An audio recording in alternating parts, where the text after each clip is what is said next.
Então, assim, para entrar diretamente no tema, falando sobre rumores de guerra, como eu falei da primeira vez que estive aqui, acredito eu que essas guerras que estão acontecendo atualmente em todo o mundo, elas não são nenhuma novidade na raça humana, né? A humanidade ela é marcada por guerras, por assassinatos, por situações muito parecidas como essa que você citou aí, Sim. dos guerrilheiros lá do Hamas, não é isso? E isso nós temos a informação porque hoje os meios de comunicação, elas nos facilitam essas informações. Tá? Muito porque a grande maioria das pessoas tem internet que foi oferecida aqui, então certamente eles têm essa informação com muito mais rapidez. Mas vale lembrar que o mundo já viveu duas guerras mundiais. E em todo o tempo nós temos guerras e rumores de guerra.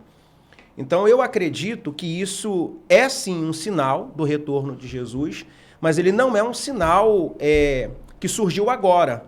E também não é o único sinal da volta de Cristo e nem do final dos tempos.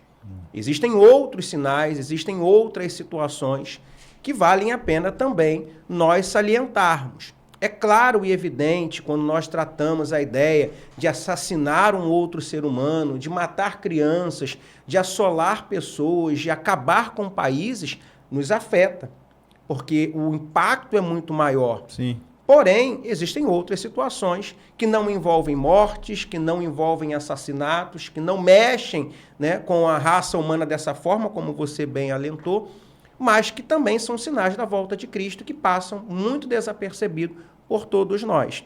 Quando você lê, por exemplo, ali o que Paulo escreve na segunda carta para Timóteo, no seu capítulo 3, versículo 1 e versículo 7, olha o que Paulo diz. Saiba disto, nos últimos dias sobrevirão tempos terríveis. Sim. Ele não escreveu ontem. Né? Parece que nem há 10 anos atrás. É verdade. Ele já escreveu isso há muito tempo. Então, nos últimos dias vão vir tempos terríveis.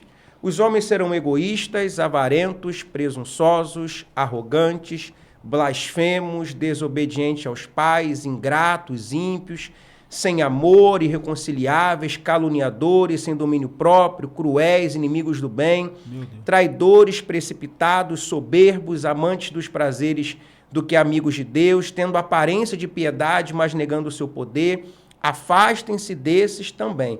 Paulo não está escrevendo isso semana passada, nem antes da Segunda, nem antes da Primeira Guerra, nem depois da Segunda e da Primeira Guerra Mundial. Paulo está escrevendo isso em um tempo onde ele está visualizando que pessoas dessa natureza ainda iriam aparecer com todas essas características. Hoje nós encontramos essas pessoas ou não em nosso tempo? E muitas, né? Tem gente com todas essas características. Só que quando você vai ao profeta Joel, no seu capítulo 2, ele vai dizer o quê? Que nos últimos dias será derramado o seu espírito sobre toda a carne. E aí ele vai enumerar sobre o que vai acontecer com esse espírito quando ocupar toda a carne. Promessa essa que acontece em Atos capítulo de número 2. Então você tem a guerra, você tem a individualidade da pessoa, mas você também tem uma característica boa. Sim. A descida do Espírito Santo em Atos 2 é a maior representatividade que estamos vivendo nos últimos dias também.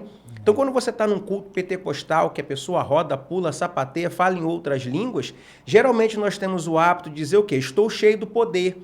Deus visitou a casa. Com qual intenção? De fazer você perder a sua maquiagem, chorar, cair, se descabelar? Não.